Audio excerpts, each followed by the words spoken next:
సత్తిబాబు బిర్యానీ ఒక famous యూట్యూబర్ది. Counter దగ్గరికి వెళ్ళవలసిన అవసరం లేకుండా ఆన్లైన్ మిషన్ ఉంది మనకేం కావాలో ఆర్డర్ చేసుకోవడానికి. సో నేను మా ఫ్రెండ్ 2 ఫ్రైడ్ చికెన్ బిర్యానీలు ఆర్డర్ చేసుకున్నాం. నాకు ఆ బిర్యానీని చూస్తే ఏ యాంగిల్లో బిర్యానీ లాగా అనిపించలేదు. ఇంకా ఈ బిర్యానీ ఎలాగుందంటే రైస్లో ఉప్పు లేదు. బిర్యానీ అరోమా ఏదైతే ఉంటుందో అది అస్సలు నాకైతే స్మెల్ కొట్టలేదు. చికెన్ విషయానికి వస్తే చికెన్లో ఉప్పు ఎక్కువైంది, నూనె అయితే మరీ ఎక్కువైంది. ఆ రేటుకి ఆ టేస్ట్కి కొంచెం కూడా వర్త్ కాదు. నాకైతే అస్సలు నచ్చలేదు. సత్తిబాబు బిర్యానీ ఒక ఫేమస్ యూట్యూబర్ది. కౌంటర్ దగ్గరికి వెళ్ళవలసిన అవసరం లేకుండా ఆన్లైన్ మిషన్ ఉంది మనకేం కావాలో ఆర్డర్ చేసుకోవడానికి.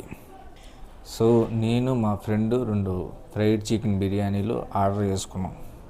నాకు ఆ బిర్యానీని చూస్తే ఏ యాంగిల్లో బిర్యానీ లాగా అనిపించలేదు. ఇంకా ఈ బిర్యానీ ఎలాగుందంటే రైస్లో ఉప్పు లేదు. బిర్యానీ అరోమా ఏదైతే ఉంటుందో అది అస్సలు నాకైతే స్మెల్ కొట్టలేదు. చికెన్ విషయానికి వస్తే చికెన్లో ఉప్పు ఎక్కువైంది, నూనె అయితే మరీ ఎక్కువైంది.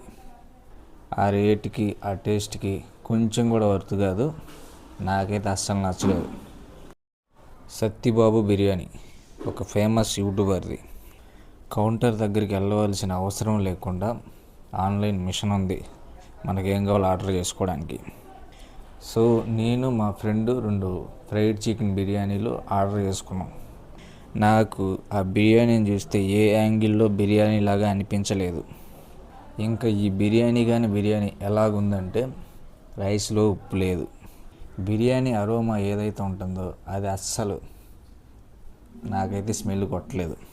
చికెన్ విషయానికి వస్తే చికెన్లో ఉప్పు ఎక్కువైంది, నూనె అయితే మరీ ఎక్కువైంది. ఆ రేటుకి ఆ టేస్ట్కి కొంచెం కూడా వర్త్ కాదు. నాకైతే అస్సలు నచ్చలేదు.